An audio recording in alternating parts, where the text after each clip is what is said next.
Going live. Are we really? Yes, we are. What's up, everyone? Aaron Nagler here, Cheesehead TV, coming to you live on Friday afternoon, a few hours after Brian Gutekunst gave his season wrapping up press conference.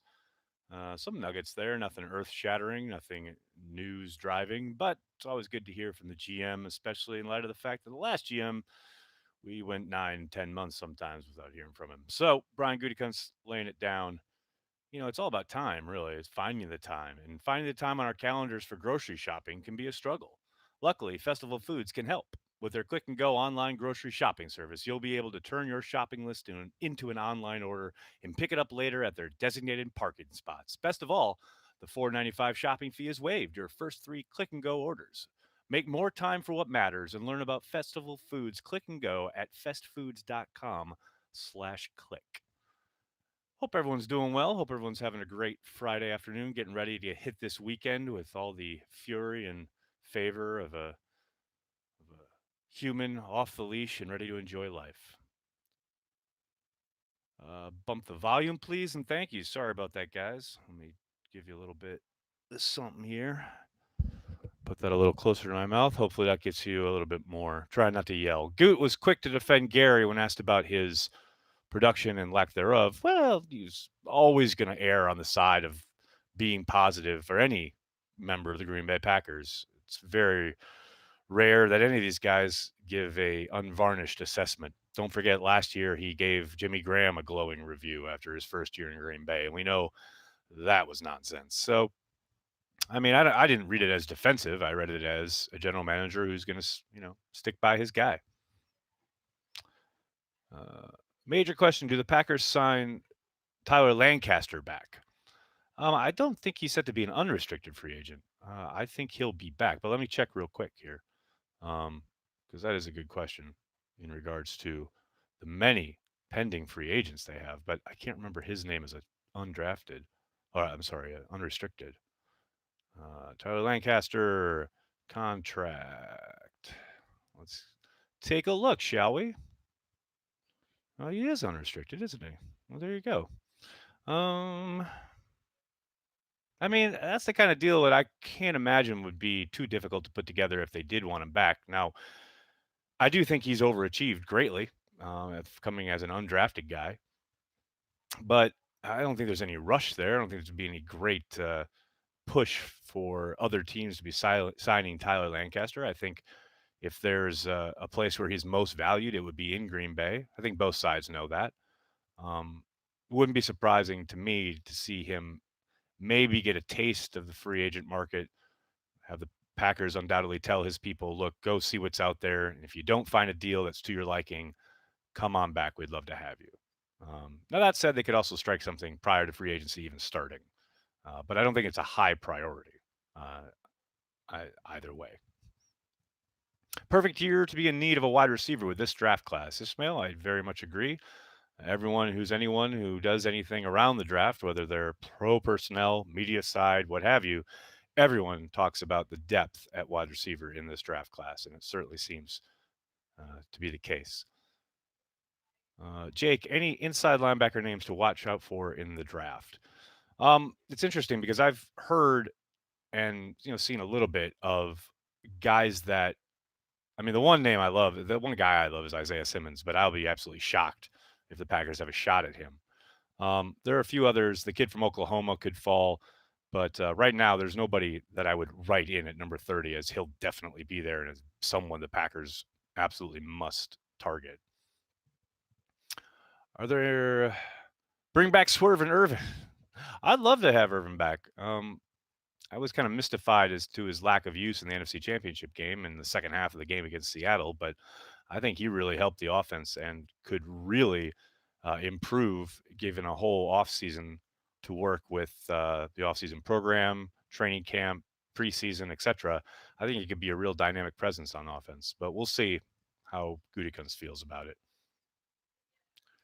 Hardest free agent Gutekunst would have to let go of this year, Frank. I think you got to go with one of two. It's either Bulaga or Crosby. Both are going to be tough calls if push comes to shove, and he has to allow or let one of them walk. I think there's more of a case. I can see more of a chance that Bulaga is gone more than Crosby. I would be absolutely shocked if they let Crosby out the door. Um, but either one is going to sting if they do hit free agency. Trade for OBJ, maybe, in all caps from Mike Witt. Um, I'd be very surprised. I mean, you can't totally take it off the table. We know Gutekunst was swinging for the fences on the Mac trade, the attempt to anyway, um, and that's because Mac is such a transcendent player. He's a excellent defensive player, one of the best in the league. Same can be said of OBJ. Now, obviously, the reason that OBJ might become available, and we don't even know if that's true, would be very different reasons than why Mac was coming free, because Oakland didn't want to pay Mac, and OBJ might come free because of personality concerns, issues within the locker room, clashes of the franchise, the organization, and the player. Those are very different reasons for players to become available. That said, um, I don't think that's a move that Gutekunst would make. I think he'd much prefer to go to the draft and get his own guy. Now, maybe he does both. Maybe he drafts somebody and maybe he also ships off some premier draft capital to Cleveland, some of his friends over there working in the front office, and makes that deal happen. Again, though, I'd be very, very surprised. Stop the OBJ, AB, Des talk. These guys will wreck our locker room. Danny, I disagree on OBJ. I think people get a really kind of stilted perception of OBJ because he is a megastar and he gets a lot of attention and he does stuff to draw attention to himself. There's no doubt about that. But I think in a locker room with Aaron Rodgers, Zadarius, Mercedes Lewis, if he's back, I don't think he'd wreck anything. I think he'd augment it. I think they'd have a ton of fun, and I think they would become a really super dangerous team on offense. Given Rodgers' seeming dislike of working with rookie receivers, I feel like getting a veteran out in free agency is more likely move for Gutekunst to win now. Don't forget, though, Gutekunst is setting up a long-term prospect / plan, not just appeasing Aaron Rodgers for 1 year.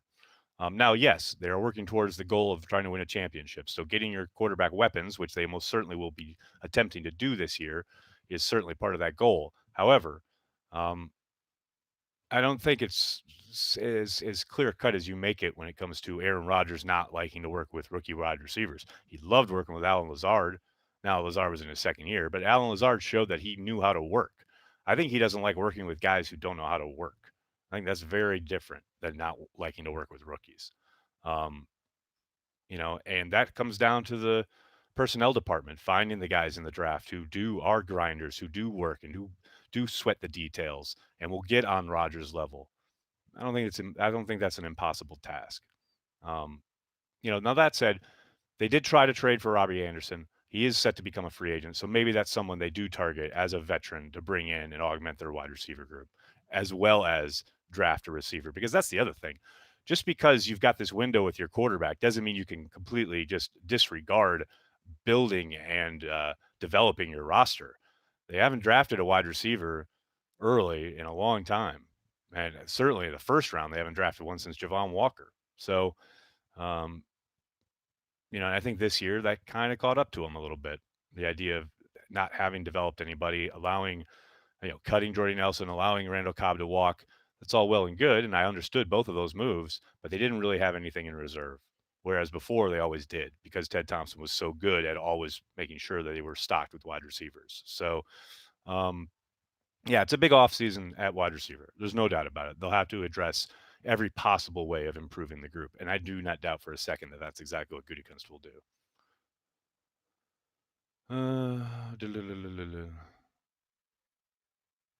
But AB is worse than what? I don't know what he's worse than. Is Florio a colossal douche? No, Florio's just a guy who runs a blog and he's got opinions and people get upset about him and he knows what he's doing. He's built that site into a juggernaut. And I completely disagree with him on a lot of stuff, but I respect the hustle, man. Guy's as hardworking as anybody in the business, and he knows what the hell he's doing. Benji, thanks for the super chat. Cut Hackett, offensive coordinator, is bad / average next season. I see what you're saying. Do they get rid of it? Dude, sentences. sentence structure, something. Give me something to work with here. Will they get rid of Hackett if the offense is bad slash average next season?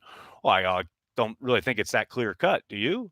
I mean, how do you go to that conclusion when everyone in the room goes out of their way to involve everybody in the room?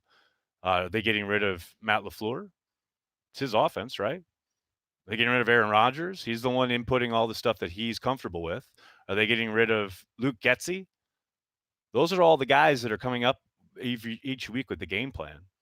It's not as simple as fire Hackett. The only people who know what Hackett is responsible for are in that room. So maybe if the aspects of the offense that he has been charged with or has directly contributed to at their end of year breakdown, LaFleur determines that that is the reason the offense is bad slash average, then yeah, maybe they'll move on. But that could be for any number of reasons, not just the offensive coordinator in title. Saul, thanks for the super chat. I think fixing the defense was going to be a 2-year process. Last year was pass rush and safety that was upgraded. This year will be D-line and inside backer. Hopefully they take another jump. I very much agree. I think the not worrisome, but the part that kind of is disappointing is that there was so much capital put into the defensive side of the ball. You would have hoped to have just a bit more improvement, but they did improve. There's no question about that. And they improved in some really specific, important areas, whether that's red zone defense, turnover differential. They took the ball away with great aplomb. They were really good in some areas. But I agree with you. Inside backer is a major need. It really sounded like, if you read between the lines from Gutekunst's presser today, they know they're not paying Martinez. They're going to let him walk. And they don't have a whole lot behind him. So much like wide receiver, there's a lot of work to do there in every avenue as far as roster building goes. Uncultured, thanks so much for the super chat. I think we need more studs at inside linebacker, wide receiver, and another quarterback / defensive back, and maybe another tight end wouldn't hurt. Plus, QB1 has some things to clean up. On another note, I'm glad that I found you and Banky a couple years ago. You two carry the G. That is so nice of you to say, man. And I agree with your assessment there. It's funny because I don't think tight end will be a major focus, but I wouldn't be surprised if they drafted one maybe a little later. I know a lot of people have asked about free agency. Maybe if someone's sitting out there after the first and second wave and they can get somebody on the cheap, much like they did Mercedes a couple of years ago. But I don't think it'll be a focal point. But you never know. You never know. And Uncultured comes back again. Have a great weekend, everyone. Go Pack Go. Thanks for the super chats, buddy. It really means a lot. Helps support everything we do here at Cheesehead TV. Should we focus on the offense or defense in draft and free agency? They'll focus on everything. And I know that sounds like a cliched answer, but it's very true. Now, obviously, last year it was very much defensively focused. I think a lot of that was because of the fact that you looked at Patton fighting with one arm basically tied behind his back. The talent level was so depleted on defense. And then you threw in the injuries. I mean, it was hard to watch there down the stretch. That Jets game, that final Detroit game. Then you fast forward to this year, you saw the talent level really increase because of the draft and or free agency. But I do think if you go too heavy on one side of the ball each and every year, that's how things like an empty cupboard at the wide receiver position happen. Those last couple of years with Thompson laid some things real bare. Now, if you believe the reporting from Rob Demovsky, and I do, that's because Russ Ball was making a lot of the decisions, and he's not a personnel guy. So, yeah, I think it was always going to be a process with Gutekunst cleaning up kind of the end of the Thompson era, and I think he's on a really good track doing so. What a fun ride this year. Don't let 1, 2, or 3 bad games take that away. We can only get better. I mean, okay, yes, I agree with the first part of your sentiment there. Absolutely on 100%. Now, we can only get better. The NFL, if it has proven anything throughout time, will tell you that that's not simply the case. They can get better, yes. Will they, though? That's a big question because, I mean, you don't have to look much further than the Bears. Now, obviously, the big difference between the Bears and the Packers is at quarterback. You've got Aaron Rodgers versus Mitch Trubisky. No one's going to deny that. But you look at the way that the Bears won 2 years ago and a bunch of reasons why they didn't win this year. I mean, the same kind of thing. I'm not saying the exact same thing, but the same kind of thing could happen to the Packers, whether it's turnover differential. The Bears feasted off of turnovers 2 years ago. They very much fell back to earth in that department this year. Health, the Bears weren't incredibly dinged up this year, but they certainly were a little more injured than they were the previous year.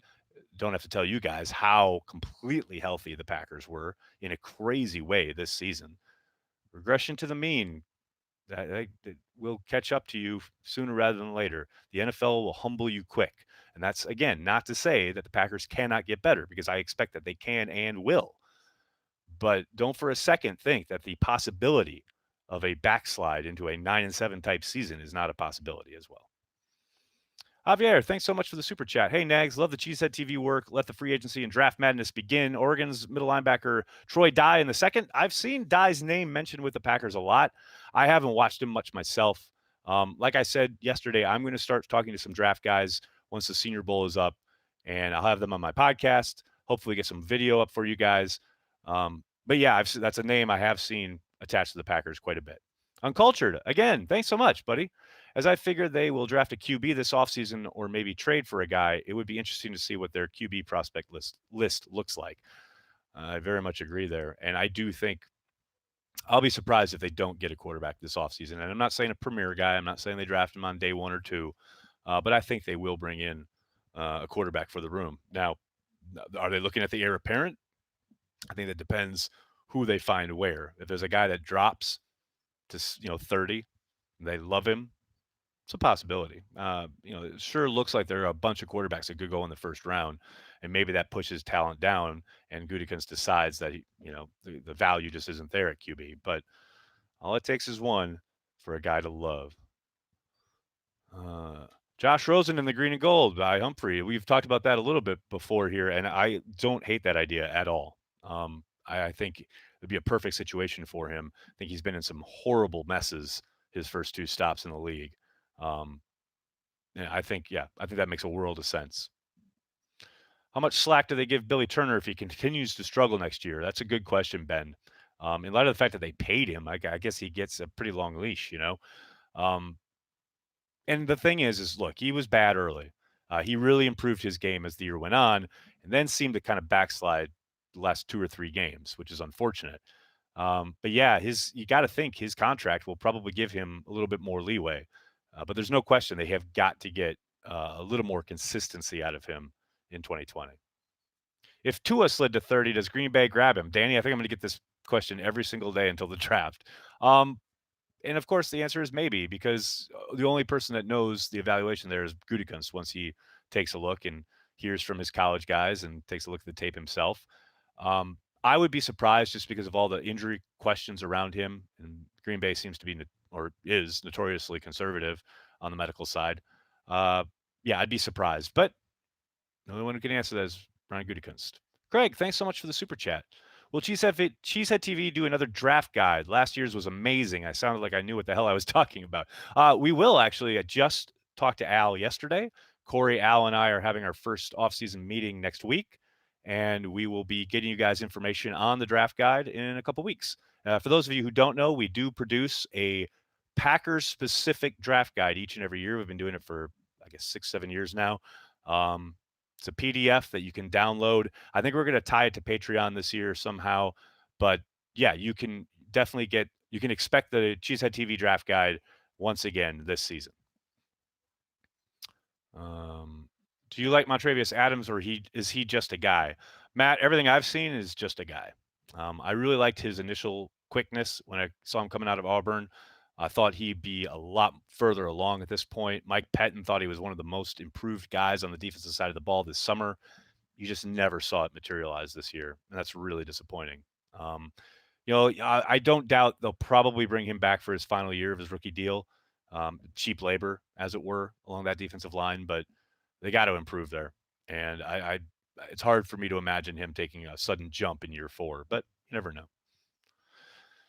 Has Valdir got another year in the tank? That is a great question, Sly. And it's one that Goody and his personnel people undoubtedly will be asking themselves, because if they can sign him on the cheap, say for a year, they will undoubtedly try to bring him back as leverage against and or insurance for a possible Bulaga walking away. You got to think that's definitely something they'll be talking about. But hey, everything that you saw on the field this year would would lead you to believe that he's got, I think, one more season in him at a pretty high level. Let me see. I take one or two more. I think we need to sign Aaron Jones to an extension. He's a top 10 running back. I agree. Question is at what cost? The Packers have never paid running backs, going back a long way, probably to Ryan Grant's contract that Andy Herman, his agent, did a really good job of squeezing the Packers on during the Favre drama. But yeah, man, that's a tricky one. You hate having him go into the final year of his deal as a lame duck, so to speak, but got a lot of money to pay out if you're talking about Kenny Clark extension. David Bakhtiari is going to the last year of his deal. I mean, there are some guys that are going to have to get paid. And do you pay that running back as productive as he was? I don't know. That's a tough one. That is a very tough one. All right, guys, I'm going to have to get going. I can't thank you guys enough for coming and hanging out and talking Packers. And it's all about time, right? Finding time on your calendars for grocery shopping can be a struggle. Luckily, Festival Foods can help. With their click and go online grocery shopping service, you'll be able to turn your shopping list into an online order and pick it up later at their designated parking spots. Best of all, the $4.95 shopping fee is waived for your first 3 click and go orders. Make more time for what matters and learn about Festival Foods Click and Go at festfoods.com/click. Can't thank you guys enough for hanging out with me today and all week. The offseason is upon us. As I said yesterday, and for those of you who missed it, we'll be having Packer Transplants, the season-ending extravaganza. It's basically just me and Corey yelling at each other for an hour on Monday. Next Monday, 5 o'clock Eastern, 4 o'clock Lambeau time. Make sure you're here. Click like, click subscribe. Tell your friends, tell your family. Cheesehead TV. We're devoted to Green Bay Packers fans worldwide. Have a great weekend, everybody. Go Pack Go.